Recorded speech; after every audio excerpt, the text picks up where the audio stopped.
Welcome back to the Subnautica Ultimate Challenge where, well, you've watched this far, you know the deal.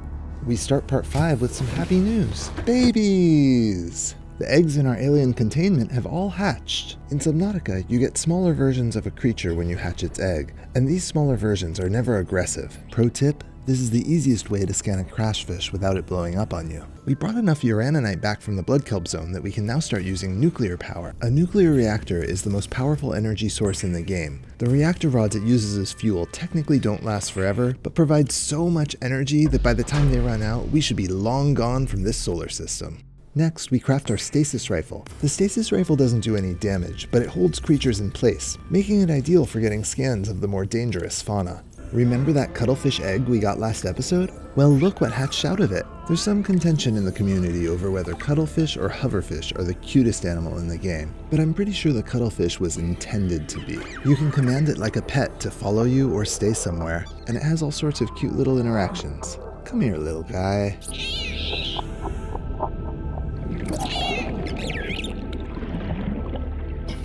We add a picture frame and do something mildly creative with it, and we do a little more building until we're ready to go out for some more exploration. We are not there yet, but we're making progress towards having a mega base. We're now headed northeast towards a biome called the Bulb Zone. To get there, we'll have to pass through the northeastern mushroom forest, an area very similar to the mushroom forest we built a base in last time. Both these biomes used to be covered by the radiation leaking from the aurora, which has now been cleared out.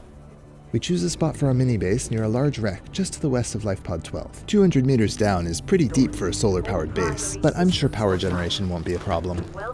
This is actually very late in the game to be completing the blueprint of a scanner room. I guess we just got really unlucky in finding the fragments. How would you like to earn thousands of dollars a week for doing nothing but watch Subnautica videos? Just send your banking and credit card details to... Oh, I'm sorry. I thought that was a scammer room. The bulb zone is named after the purple bulb bushes that grow throughout the area.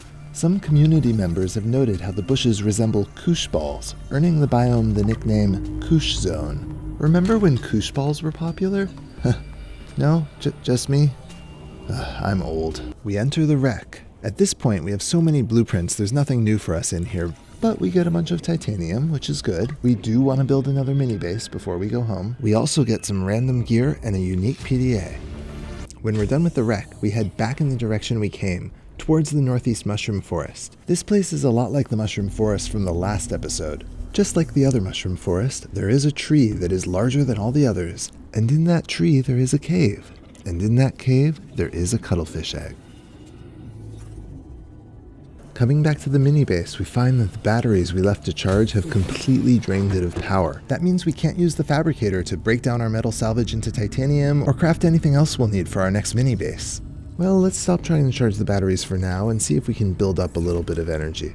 While waiting for the solar panel to charge, we visit LifePod 12 and explore a wreck on the far side of it. Since our next base will need a bioreactor, we also head back to a kelp forest to pick up some creepvine seeds. And when we get back, there's still not enough power to craft anything. Okay, how about we go gather some more resources, this time on the southern part of the bulb zone, near the northern tip of the aurora. Wait, the northern tip of the aurora, have we mentioned that before? Oh yeah, here's Sammy. Well, we've got our stasis rifle. Now's as good a time as any to get our scan of a Reaper leviathan. Now the stasis rifle can freeze things in place, but it only works on large fauna if you hit them in the head. And the slow-moving projectile can make that pretty hard.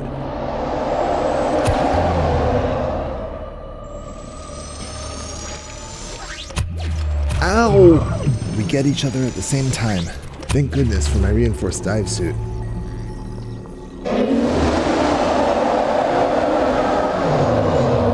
I fired that second shot because I had quickly charged the first one in a panic and it wouldn't have lasted a full scan. In fact, let's do a fully charged shot for our escape.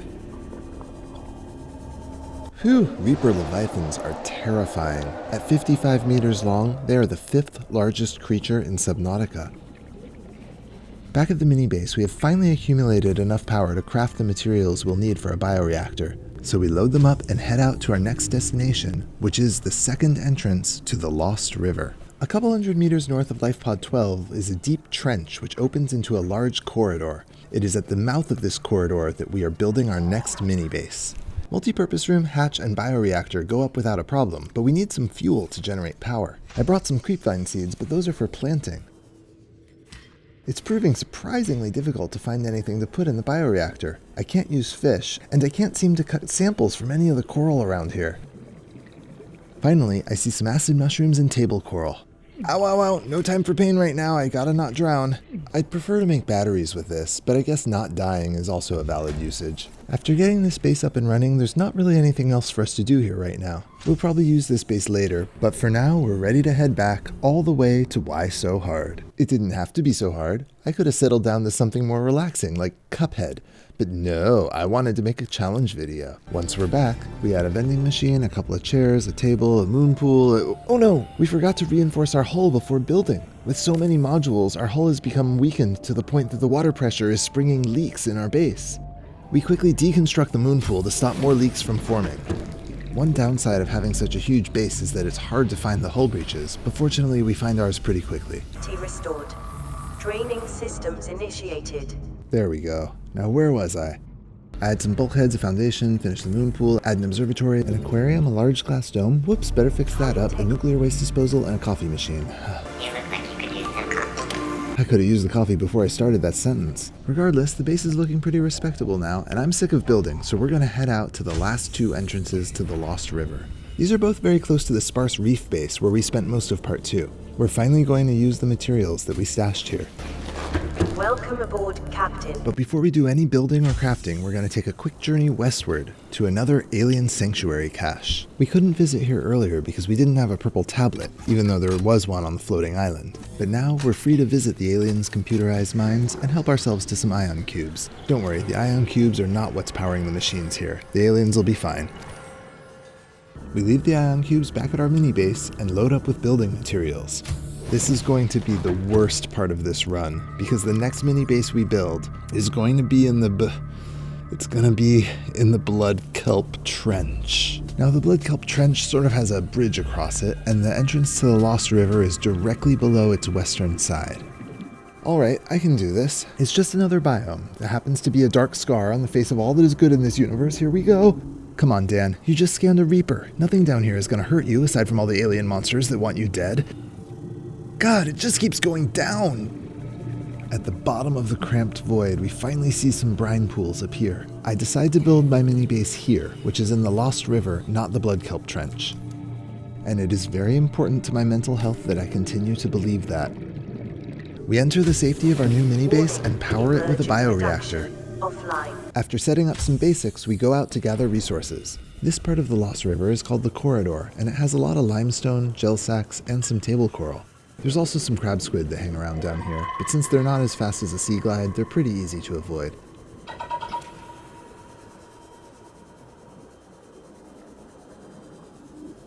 Oh hey, a radio message. Maybe a human voice will bring me some comfort in this desolate hellscape. Okay, no more radio. We're going to use those resources to make a beacon instead. Ow! What's a blighter doing here in the Lost River? There's one place we need to visit that's actually in the Blood Kelp Trench, and that is the wreck we passed on the way down. Okay, just keep swimming forward, pay no attention to the otherworldly abominations that surround you. Whew. Inside the wreck, we get a unique PDA and the blueprints for the prawn suit drill arm. This will allow us to gather a huge amount of resources from these large resource nodes. And this means we have so many resources we can build whatever we want.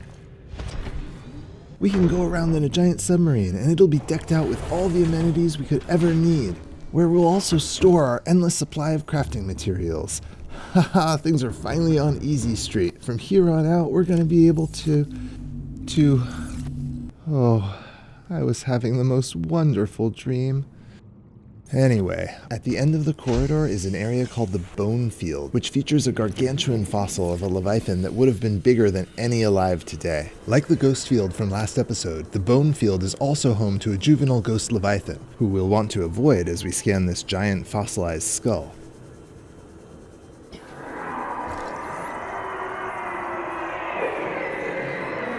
Well, so much for avoiding it. We dodge around the skull so we can finish our scan, and then turn our attention to the leviathan. We still need a scan of one of these as well, and now we have a stasis rifle. The slow-moving shot of the stasis rifle is very difficult to aim, and the size of the leviathans make you think they're closer than they are, which makes it even harder. But once I manage to connect, even with a small shot, I can then get in close and use a big one to freeze it long enough for a scan. You can see a weird visual glitch that happens if you start scanning right as you switch your tool. And that scan was the last thing we needed near this mini-base. Finally, we can leave this desolate place that happiness forgot and return to our sparse reef base. This is going to be a brief stop, as we already have enough resources for our next mini-base at the final entrance to the Lost River. The only thing we do first is start some farming going so we can come back to a steady food supply. With a completely full inventory, we head out to our next destination, the Deep Grand Reef. This is also the location of the final base established by the Degasi survivors. I'm planning to build my mini-base on a thermal vent near both the Degasi ruins and the Lost River entrance. It's going to be just as deep as the Blood Kelp Trench, but has a distinctly different vibe.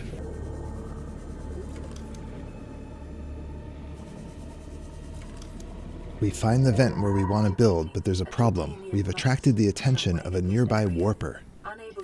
Warper claws can do a lot of damage, so we keep sidestepping and moving as we build the base. Eventually, the warper gives up and teleports away. Ow! Someday I'll build a thermal reactor without taking damage. Once inside our mini-base, we build all the standard amenities, including a fabricator, battery charger, and of course, a bee. Whoa! I don't think this guy's gonna leave us alone long enough to name our mini-base. Fortunately, we now have the appropriate tool to deal with aggressive creatures. Warpers are interesting in that while the stasis rifle does stop them from attacking you, it doesn't keep them from warping away so that they can come back later. But it at least buys us enough time to type in a name. We then head to the abandoned Degasi base. This was the deepest base that Paul, Bart, and Maida established. You can get a lot of valuable blueprints here, but it's actually so late in the game we already have them all. Here we find our third cuttlefish egg, some decorative items, and a new type of alien tablet. This one is orange. That crab squid peeking in through the window is probably the most commonly taken screenshot in the game. What are you so happy about, Maida? Say, kid, I brought you something. The abandoned PDAs tell the story of the Degasi survivors becoming infected with Kara. In a misguided attempt to help Bart with his research, Maida brings a leviathan to their base and kills it. This prompts an attack from another leviathan, and the resulting damage to the base leaves it uninhabitable. Paul and Maida are lost at sea, and only Bart makes it back up to the floating island, where he establishes his final base until he succumbs to the bacteria. This disease is deadly. It's clear now we must cure it, not just to disable the alien weapon, but to survive. Ow! Of course, there's lots of stuff that would love to eat us first.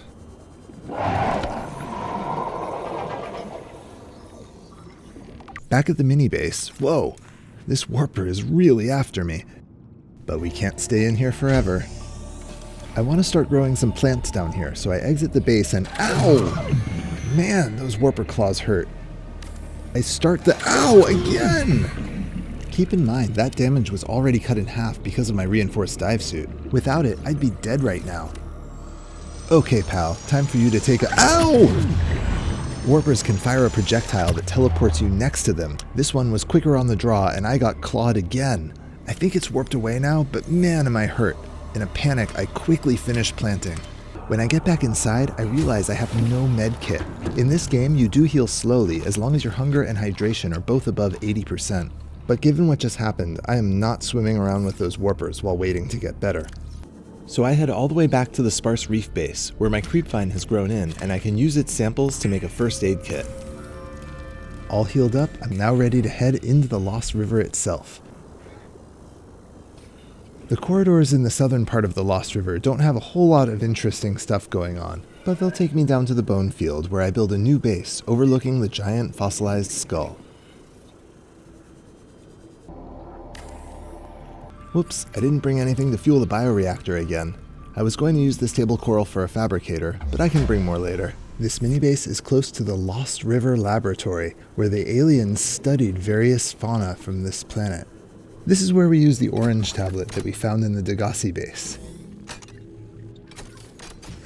Here we get some ion cubes, a bunch of unique databank entries, and our 4th cuttlefish egg. This completes our exploration of this part of the Lost River, and we can head back to the Grand Reef. South of the Degassi ruins is another large wreck, which has a PDA that we'll need to get. There's warpers swimming around outside, so we quickly find an entrance and go in.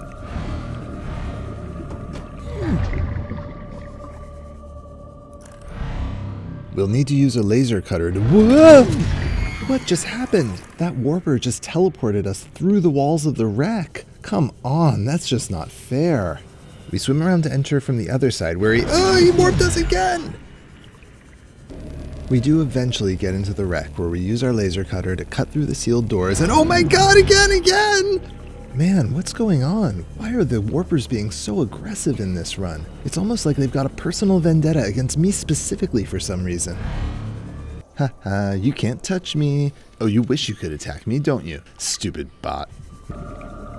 Kids, take it from your pal Martian Invader. Being a bully never turns out well. After finally getting the PDA from the wreck, there's just one more scan we need from the Grand Reef. The ghost leviathans we've run into so far have been juveniles. This fully grown adult is twice the size of a Reaper and has the power and speed to match. Even with a reinforced dive suit, 3 bites from this will take me from full health to dead. And of course, I miss my first shot. I hit it with a small stasis field, but I need it frozen for longer.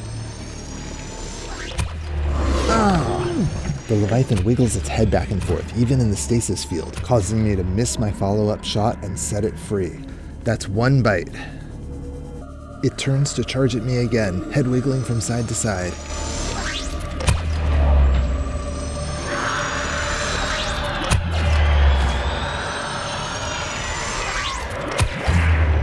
Finally, I'm able to hit it with a fully charged shot. I quickly move in for the scan. Got it. I'm done with this guy.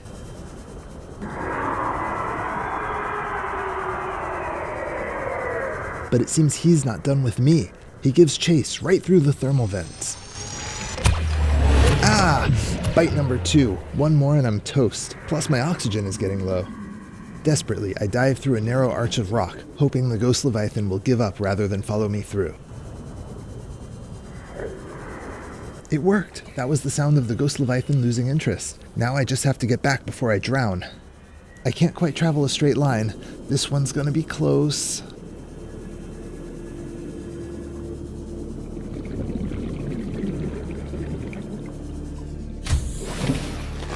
Welcome aboard, Captain. I had started to black out.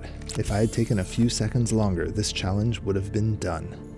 But now, not only have we gotten everything we need from this southern area, we have essentially conquered the Lost River. It's become clear that this deep, the no vehicles rule hurts a lot more than the no surfacing one. But after all that building, every location in the Lost River is pretty close to one of our mini bases, which means we can travel from the Grand Reef, across the bone field, to the crossroads. And near the crossroads is the one location we have not yet explored here, the most important one of all, the Alien Disease Research Facility. As we explore the facility, we unlock numerous databank entries. We learn that the aliens brought the bacteria to this planet after an outbreak on their home world killed billions of their people. The facility was attacked by a sea dragon leviathan after they took one of its eggs to study. The resulting destruction released the bacteria across this planet. The aliens then created the biomechanical warpers to hunt down and destroy infected organisms in a futile attempt to contain the outbreak. On the advice of our PDA, we do a self-scan